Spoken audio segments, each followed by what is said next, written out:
Бауыр адам ағзасындағы қанды токсиндерден, улардан, аллергендерден тазартатын ең маңызды орган. Бауырдың бірегейлігі ол өзін-өзі тазартып, өзін-өзі қалпына келтіре алады. Дегенмен, оның төзімділігіне қарамастан ол сәтсіздікке ұшырауы мүмкін. Бауырға тек алкоголь ғана емес, зиянды тағамдар, экология, есірткі, отырықшы өмір салты да әсер етеді. Дұрыс емес тамақтану медицинада гепатоз деп аталатын алкогольсіз майлы ауруды тудыруы мүмкін.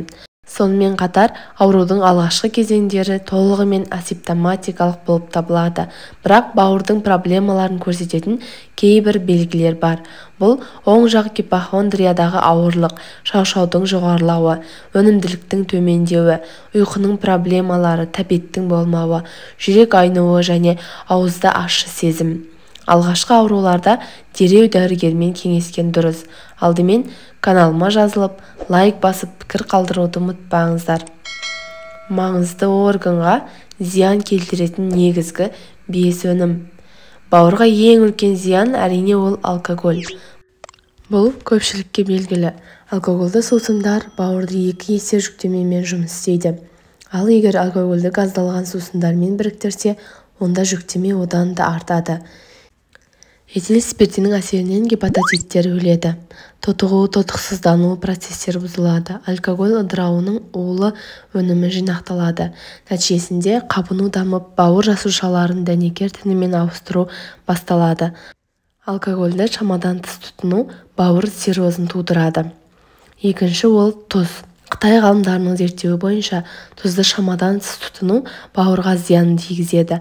Бұл өнімнің артық болуы жасуша өлімін арттырады және фиброздың даму қаупін арттырады. Дүниежүзілік денсаулық сақтау ұйымының мәліметтері бойынша күніне 5 граммнан аспайтын ас тұзын тұтынуға болмайды.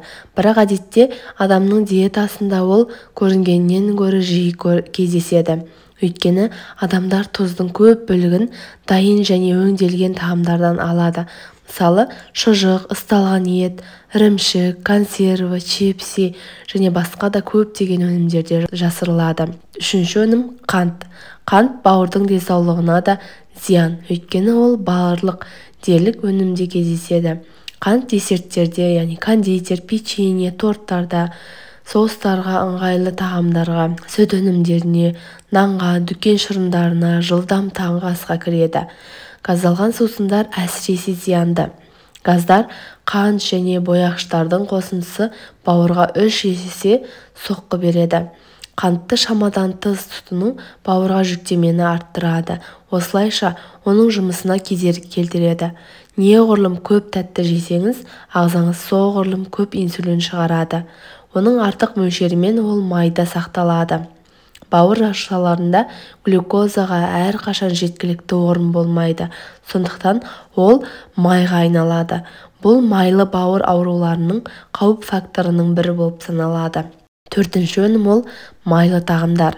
Бауырдың өт қабының және өт жолдарының зақымдалуына, бауыр мен асқазанның жұмысына ауыртпалық түсіретін майы көп тағамдарда себеп болады. Сондықтан жануар және өсімдік майларын тұтыну мөлшерін бақылаған жөн. Бұл бекон, шұжық, сары май, үйрек және сондай-ақ майлы сорпалар, жартылай фабрикаттар, торттар, кондитерлік өнімдер мен ұн өнімдері және тағы басқалар жатады. Бұл әсіресе майлы тағамдарды қуырған кезде зиянды. Қуырылған кезде өте қауіпті токсиндерді бөлетін чипси мен картопты көп жеу ұсынылмайды. Келесі өнім консервіленген тамақ. Консервіленген тағамдар бауырдың жұмысына теріс әсер етеді. Өйткені олардың құрамында зиянды заттар, майлар, сірке суы және бәрі бірдей тұз бар. Консервілердің көпшілігіне ас тұзының 1,5-2% немесе одан да көп мөлшері қосылады.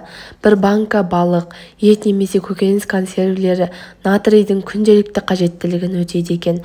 Сондықтан олар асқазан ішек аурулары, жүрек тамыр аурулары және генитурарлы жүйе аурулары бар адамдарға ұсынылмайды.